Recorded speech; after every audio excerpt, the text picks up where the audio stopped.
사도가 계시는 그 장소에 가까이 이르릅니다. 이 그림에서 보는 것처럼 이 알라바스터 이 병인데 이 당시 돌병을 이용을 했는데 아주 비싼 고급 병이었다고 그래요. 자, 이 향유옥합을 조금 계산해 보면 5절에 보면 이 향유를 300데나리온 이상에 팔 수 있다라고 나옵니다. 당시 1데나리온은 비숙련 하루 노동자의 일당입니다. 450g밖에 되지 않는데 이게 300데나리온 하는 값을 해요. 근데 현재 노동자의 일당은 어때요? 여러분? 제가 이 10만 원이라 적었는데 요즘에는 한 18만 원 쪽이 육지 쪽에서는 그렇게 얘기를 하더라고요. 10만 원을 잡았을 때 대략 300데나리온이면 얼마예요? 3천만 원이 넘는 귀한 옥합이죠. 우리가 1년을 돈벌이를 하는데 월급을 한 250 정도 받았다고 쳤을 때 1년 내내 쓰지도 않고 다 모아야 되는 그런 돈이에요. 그 자금을 들여서 이 여인이 그 향유옥합을 샀고 그것을 예수님 앞에 가지고 가서 그걸 깨뜨립니다. 그리고 자신의 긴 머리카락으로 예수 그리스도의 그 발을 감싸죠. 이제 그 방은 나드 향으로 가득하게 되었습니다. 당시 재무일을 맡고 있던 가론 유다는 들어오는 재정마다 일부분을 자기 호주머니에 돈을 넣었어요. 이렇게 계산이 빠른 이 가론 유다가 이 장면을 보자 가만히 있지 않았어요. 이렇게 합니다. 도대체 이것을 낭비하냐? 차라리 이 귀한 것을 팔아서 가난한 자들에게 주지 왜 이것을 깨뜨려서 이렇게 허비하느냐라고 얘기를 하는 거예요. 그러면서 자신은 그렇게 내뱉었기 때문에 되게 우쭐해합니다. 그녀는 그런 말을 들었을 때 수치심을 갖게 되고 부끄러웠습니다. 정말 어떻게 해야 될지 몰라 했어요. 그때 예수님께서 이렇게 말씀하십니다. 6절, 7절, 8절입니다. 예수께서 가라사대 가만두어라. 너희가 어찌하여 저를 괴롭게 하느냐? 저가 내게 좋은 일을 하였느니라. 가난한 자들은 항상 너희와 함께 있으니 아무 때라도 원하는 대로 돌 수 있거니와 나는 너희와 항상 함께 있지 아니하리라. 저가 힘을 다하여 내 몸에 향유를 부어 내 장사를 미리 준비하였느니라. 예수님께서는요, 그녀의 행동이 어떻다고 말씀하십니까? 불편하다고 말씀하셨어요? 아니에요. 뭐라고 말씀하셨어요? 그녀가 좋은 일을 했다라고 말씀하고 있어요. 이 말씀은 그저 착한 일을 했다라는 것이 아니라 예수님 자신이 기쁘게 받으실 만한 그러한 일을 했다라는 것입니다. 그녀의 행동은 왜 예수님께 기쁨을 드리는 행동이었을까요? 그것은 주님께서 공손한 행동을 가치 있게 여기시기 때문입니다. 여기 사진에 하나의 장미꽃을 제가 올려놨는데요. 작고 보잘것없는 시들어가는 장미꽃 한 송이입니다. 만약 한 어린아이가 여러분에게 아주 고맙다고 이 장미꽃 한 송이를 우리 김석배 장로님께 가지고 갔어요. 그때 우리 장로님은 어떻게 말씀하시겠어요? 네?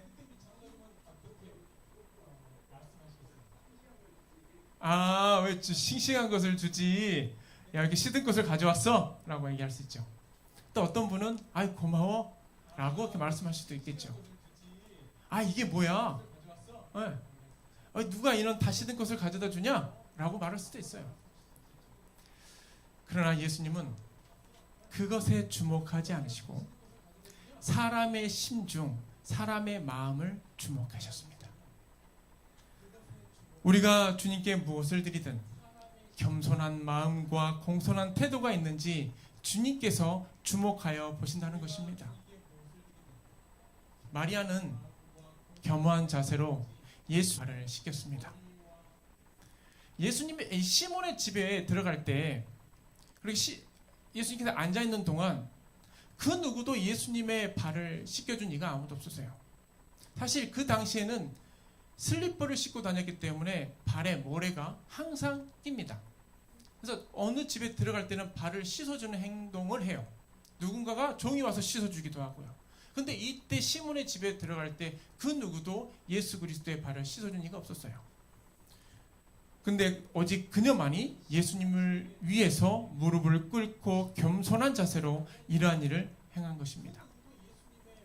자신을 낮추는 이러한 행동이야말로 우리 모든 그리스도인들이 갖추어야 할 모습이 되어야 합니다.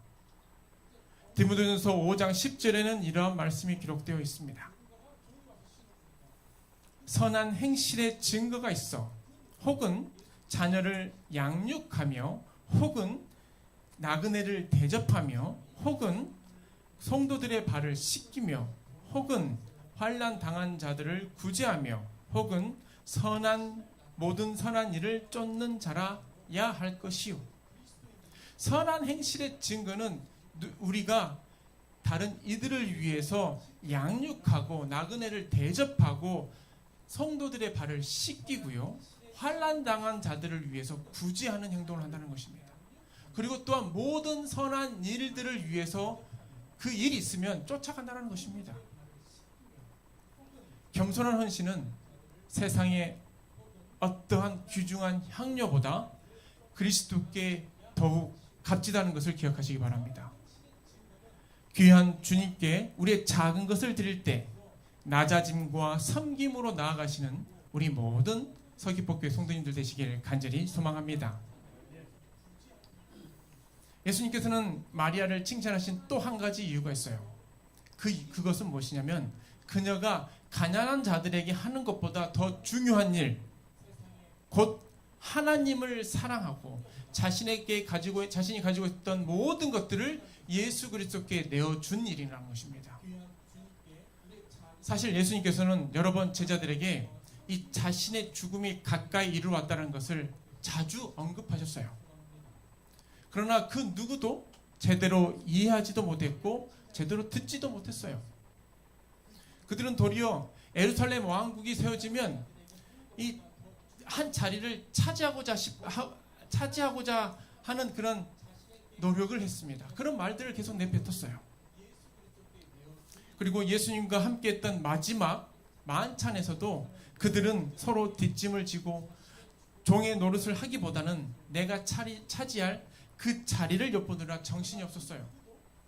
제자들은 예수님의 죽음 앞에서 오직 자기 자신, 자신의 왕국, 자신의 나라만을 생각하고 있었다는 것입니다. 그녀는 죽은 후에 향유가 부어지면 아무 의미가 없다라는 것을 알았습니다. 그래서 그녀는 살아계실 때 예수 그리스도에게 모든 것을 드리기로 했어요. 이렇게 사랑스러운 분이 돌아가시다니 나를 용서해 주시고 있는 그대로 받아주셨던 예수님을 이제서야 사랑하게 됐는데 주님, 저는 주님 없이는 저 살 수가 없습니다. 그녀는 커다란 슬픔에 잠겨 있을 때 자신이 할 수 있는 것이 무엇인지를 생각했고 예수 그리스도께 그 사랑을 표현하고자 했습니다. 아직 살아계실 때 그녀는 믿음과 사랑을 드리고 싶었습니다. 예수님께서는 그녀의 이 참된 사랑을 매우 기쁘게 받으셨어요. 여기서 우리가 한 가지 깨달아야 할 교훈은 살아있는 동안 뜨겁게 사랑하고 그것을 표현해야 한다는 것입니다. 우리는 사랑하는 사람이 죽고 난 후회할 때가 참으로 많습니다. 또 살아있지만 산 자에게 마치 죽은 자에게 하듯이 가식적인 행동을 할 때가 있죠. A상으로, 형식상으로. 여러분, 이러한 언행의 향기가 어떻게 값질까요? 값지진 않죠. 진심 어린 마음과 전부를 다해 사랑을 전해야 나드 향처럼 진한 향기가 우리들 안에서 풍겨져 나갈 것입니다. 이런 마음은 오직 성령께서 주시는 선물입니다. 선지자의 글에는 이렇게 말씀합니다. 성령께서 그녀를 위하여 계획하셨으며 그녀는 성령의 강권하심에 순종하였던 것뿐이다. 영감은 우리에게 아무런 이유도 알려주지 않으신다. 눈에 보이지 않는 존재가 정신과 마음에 말씀하시고 마음을 움직여서 행동하게 하신다. 성령께서 그녀를 위해서 뭐 했다고요? 계획하셨어요.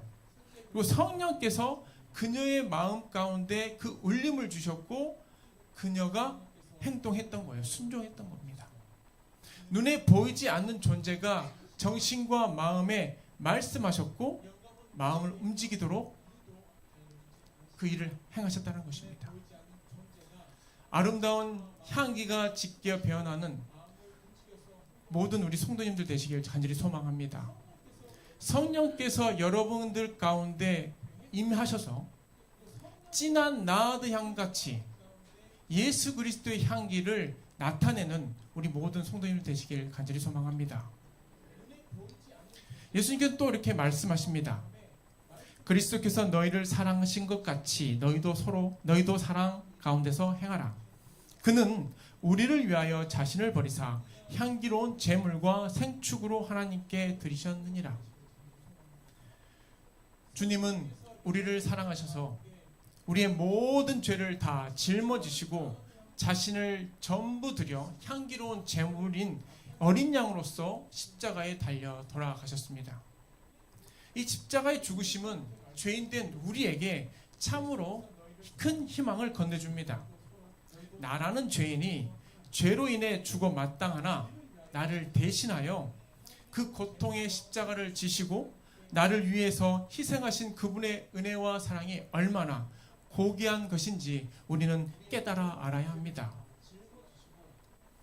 이 땅의 생활이 참으로 풍요롭고 모든 것이 갖추져 있기 때문에 우리들이 간혹 그래요. 그리스도의 십자가를 딱 떠올리면 어때요? 실감이 나십니까? 예수 그리스도의 희생을 생각하면 여러분 딱 떠올라 오시나요? 그리스도의 사랑이 떠올라 오십니까?